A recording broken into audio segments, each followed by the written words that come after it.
13 ವರ್ಷಗಳು. ಈ 13 ವರ್ಷಗಳಾದರೂ ಕೂಡ ಅವರು ಗೆಜೆಟ್ ನೋಟಿಫಿಕೇಶನ್ ಅನ್ನ ಮಾಡಲಿಲ್ಲ.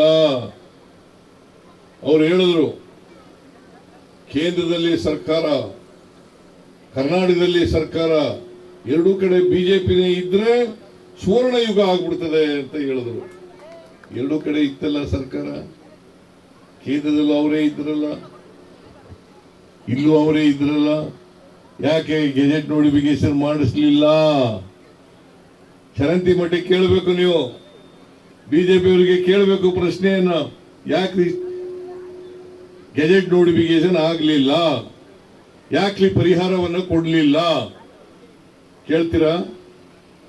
ದಯಮಾಡಿ ಇದನ್ನೆಲ್ಲ ವಿಚಾರ ಮಾಡಿ ನಮ್ಮ ಅಭ್ಯರ್ಥಿಗೆ ತಾವೆಲ್ಲ ಆಶೀರ್ವಾದವನ್ನ ಮಾಡಬೇಕು. ಮಾಡ್ತೀರಾ? ಮಾಡ್ತೀರಲ್ಲ? ನಾವು ಬಂದ್ಮೇಲೆ ಮೆಡಿಕಲ್ ಕಾಲೇಜ್ಗೆ ಶಂಕುಸ್ಥಾಪನೆ ಮಾಡಿದ್ದೀವಿ ಈಗ ಅಲ್ವಾ? ಬಾಗಲಕೋಟೆಯಲ್ಲಿ ಒಂದು ಮೆಡಿಕಲ್ ಕಾಲೇಜ್ ಬೇಕು ಅಂತೇಳಿ HY ಮೇಟಿ ಅವರ ಆಸೆಯಾಗಿತ್ತು. ಅವರು 16-17ರಿಂದ ಕೇಳುತ್ತಲೇ ಬಂದಿದ್ರು. ನಾನು ಈ ವರ್ಷ 2025-26ರಲ್ಲಿ ಘೋಷಣೆ ಮಾಡಿದ್ದೆ, ಮೆಡಿಕಲ್ ಕಾಲೇಜು ಕೊಡ್ತೀನಿ ಅಂತ ಹೇಳಿದ್ದೆ.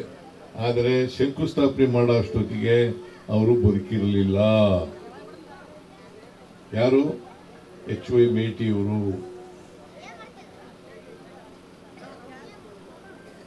ಅವರು ಅಷ್ಟೊತ್ತಿಗೆ ಕಾಲ ಆಗಿದ್ರು. ಇವತ್ತೇನಾದರೂ ಬಾಗಲಕೋಟೆಗೆ ಮೆಡಿಕಲ್ ಕಾಲೇಜು ಬಂದಿದ್ರೆ ಅದಕ್ಕೆ ಕಾರಣ HY ಮೇಟಿ ಅವರು. HY ಮೇಟಿ ಅವರು ಮತ್ತೆ HY ಮೇಟಿ ಅವರ ಮಗನಿಗೆ ಆಶೀರ್ವಾದ ಮಾಡಬೇಕಲ್ವಾ? ಮಾಡ್ತೀರಾ? ಇಲ್ಲ ಮಾಡ್ತೀರಿ ಅಲ್ವೇನಮ್ಮ? ನಾನು ಒಂದು ಘೋಷಣೆ ಮಾಡಿದ್ದೆ, ಏನಪ್ಪಾ ಅಂತಂದ್ರೆ ಪ್ರತಿ ಜಿಲ್ಲಾ ಕೇಂದ್ರದಲ್ಲಿ ಒಂದು ಮೆಡಿಕಲ್ ಕಾಲೇಜ್ ಇರಬೇಕು, ಒಂದು ಆಸ್ಪತ್ರೆ ಇರಬೇಕು, ಸೂಪರ್ ಸ್ಪೆಷಾಲಿಟಿ ಆಸ್ಪತ್ರೆ ಇರಬೇಕು, ಒಂದು ಟ್ರಾಮಾ ಸೆಂಟರ್ ಇರಬೇಕು ಅಂತ ಹೇಳಿ ಘೋಷಣೆ ಮಾಡಿದ್ದೆ.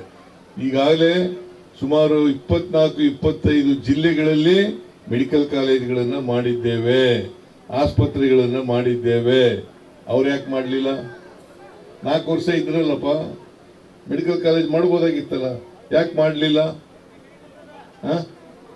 ಯಾಕೆ ಮಾಡಲಿಲ್ಲ ಅವರು? ಮತ್ತೆ ಅವ್ರಿಗೆ ಓಟ್ ಕೊಡ್ಬೇಕಾ? ಕೊಡಬಾರ್ದಲ್ಲ?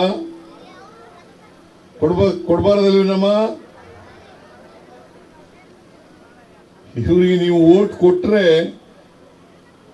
ಗ್ಯಾರಂಟಿ ಯೋಜನೆಗಳನ್ನು ನಿಲ್ಲಿಸ್ಬಿಡ್ತಾರೆ. ಅನೇಕ ರಾಜ್ಯಗಳಲ್ಲಿ ನಿಲ್ಲಿಸ್ಬಿಟ್ಟಿದ್ದಾರೆ. ಮಹಾರಾಷ್ಟ್ರದಲ್ಲಿ ನಿಲ್ಲಿಸಿದ್ದಾರೆ, ಮಧ್ಯಪ್ರದೇಶದಲ್ಲಿ ನಿಲ್ಲಿಸಿದ್ದಾರೆ, ಬಿಹಾರ್ನಲ್ಲಿ ನಿಲ್ಲಿಸಿದ್ದಾರೆ. ಹಿಂಗೆ ಅನೇಕ ರಾಜ್ಯಗಳೆಲ್ಲ ನಿಲ್ಲಿಸ್ಬಿಡ್ತಾರೆ. ಇದಕ್ಕೋಸ್ಕರ ಕೊಡ್ಬೇಕು ಅವ್ರಿಗೆ ಓಟ್ನ. ಮತ್ತೆ ನಮ್ಮ ಸರ್ಕಾರ ಇರೋದು, ನಮ್ಮ ಸರ್ಕಾರ ಇನ್ನ 2 ವರ್ಷ ನಾವೇ ಇರ್ತೀವಿ ಅಧಿಕಾರದಲ್ಲಿ. 28ನೇ ಇಸ್ವಿ ವಿಧಾನಸಭಾ ಚುನಾವಣೆ ಬರ್ತದೆ, ಮತ್ತೆ ನಾವೇ ಗೆಲ್ತೀವಿ. ನಾವೇ ಗೆಲ್ತೀವಿ ಅಲ್ವಾ?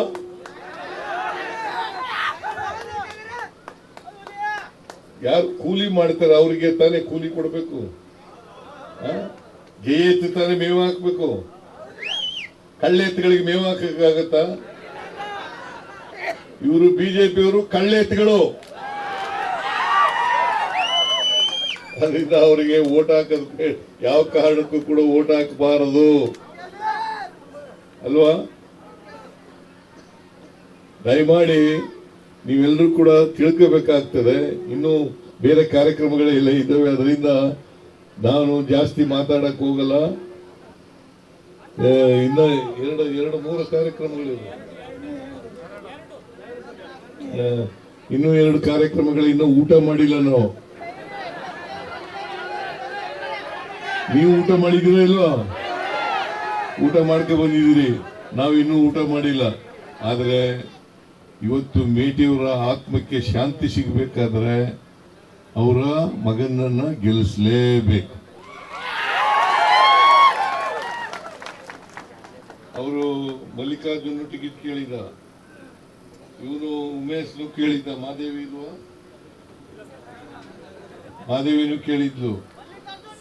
ಆಮೇಲೆ ನೀವು ಯಾರಿಗಾರ ಕೇಳಿಯಪ್ಪ, ಆದ್ರೆ ಒಬ್ಬರಿಗೆ ಟಿಕೆಟ್ ಕೊಡೋದು ಹೈಕಮಾಂಡ್ನವರು ಯಾರಿಗೆ ತೀರ್ಮಾನ ಮಾಡ್ತದೆ ಅವ್ರಿಗೆಲ್ಲರೂ ಒಗ್ಗಟ್ಟಾಗಿ ಮಾಡಬೇಕು ಅಂತೇಳಿ ನಾನು ಒಪ್ಸಿದ ಮೇಲೆ ಈಗ ಉಮೇಶ್ ಮೇಟಿಯವರಿಗೆ ಹೈಕಮಾಂಡ್ನವರು ತೀರ್ಮಾನ ಮಾಡಿದ್ದಾರೆ. ಉಮೇಶ್ ಮೇಟಿಯವರನ್ನ ಗೆಲ್ಲಿಸಿ ಕಳಿಸ್ಬೇಕಲ್ವಾ, ಅವ್ರ ಕೆಲಸಗಳೆಲ್ಲ ಮುಂದುವರಿಬೇಕಲ್ಲ, ನಿಮ್ ಕೆಲಸಗಳೆಲ್ಲ ಮುಂದುವರಿಬೇಕಲ್ಲ. ನಮ್ಮ ಸರ್ಕಾರ ಇದೆ, ಮೇಟಿಯವ್ರ ಮಗ ಮೇಟಿ ಸ್ಥಾನಕ್ಕೆ ನಿಂತಿರ್ತಕ್ಕಂಥ ವ್ಯಕ್ತಿ ಇವ್ರು ಗೆದ್ರು ತಾನೆ ಅವ್ರು ಏನೇನು ಮಾಡಿದ್ದಾರೆ ಕೆಲಸಗಳನ್ನೆಲ್ಲ ಮುಂದುವರಿಸಲಿಕ್ಕೆ ಸಾಧ್ಯ ಆಗೋದು. ಇವ್ರು ನಮ್ಮ ಹತ್ರ ಬರೋ ರೀತಿಯಲ್ಲಿ ಚರಂತಿ ಮಠ ಬರಕ್ಕಾಗತ್ತಾ? ಇವರು ಹಠ ಮಾಡಿ ಕೆಲಸ ಮಾಡೋ ರೀತಿಯಲ್ಲಿ ಚರಂತಿ ಮಠ ಮಾಡಿಸಕ್ಕಾಗತ್ತಾ? ಆದ್ರಿಂದ ದಯಮಾಡಿ ನೀವೆಲ್ಲರೂ ಕೂಡ ಉಮೇಶ್ ಮೇಟಿ ಅವರನ್ನ ಈ ಸಾರಿ ಗೆಲ್ಸಿ ಆಶೀರ್ವಾದ ಮಾಡಬೇಕು. ಮಾಡ್ತೀರಿ ಅಲ್ವಾ? ಅದು ಕೇಳಕ್ಕೋಸ್ಕರ ನಾನು ಮುಖ್ಯಮಂತ್ರಿಯಾಗಿ ಬಂದಿಲ್ಲ, ಪಕ್ಷದ ಕಾರ್ಯಕರ್ತನಾಗಿ ಬಂದಿದ್ದೇನೆ. ದಯಮಾಡಿ ನೀವೆಲ್ಲರೂ ಕೂಡ ಒಟ್ಟಾಗಿ ಅವತ್ತು ಮತಗಟ್ಟೆಗೆ ಹೋಗಿ, ಇವರ ನಂಬರ್ ಎಷ್ಟು? ಒಂದು ಆ ಒಂದನೇ ಮತಗಟ್ಟೆ ಮೂಲಕ ಇವರ ಹೆಸರು ಇರ್ತದೆ, ಚಿಹ್ನೆ ಇರ್ತದೆ, ಹಸ್ತ. ಆಮೇಲೆ ಅದ್ರ ಮುಂದೆ ನೀವು ಬಟನ್ ಒತ್ತಿ ವೋಟ್ ಹಾಕ್ಬೇಕು. ಆಗ್ತೀರಿ ಇಲ್ವಾ? ಆಗ್ತೀರಿ ಅಲ್ವಾ? ದಯಮಾಡಿ ಆ ಕೆಲಸನ 9ನೇ ತಾರೀಕು ಬೆಳಿಗ್ಗೆ ಮಾಡಬೇಕು ಅಂತೇಳಿ ನಿಮ್ಮಲ್ಲಿ ಅತ್ಯಂತ ಕಳಕಳಿಯಿಂದ ಪ್ರಾರ್ಥನೆ ಮಾಡಿ ನಿಮಗೆಲ್ಲ ನಮಸ್ಕಾರ ಹೇಳಿ ನನ್ನ ಮಾತುಗಳನ್ನು ಮುಗಿಸ್ತೇನೆ. ಜೈ ಹಿಂದ್, ಜೈ ಕರ್ನಾಟಕ.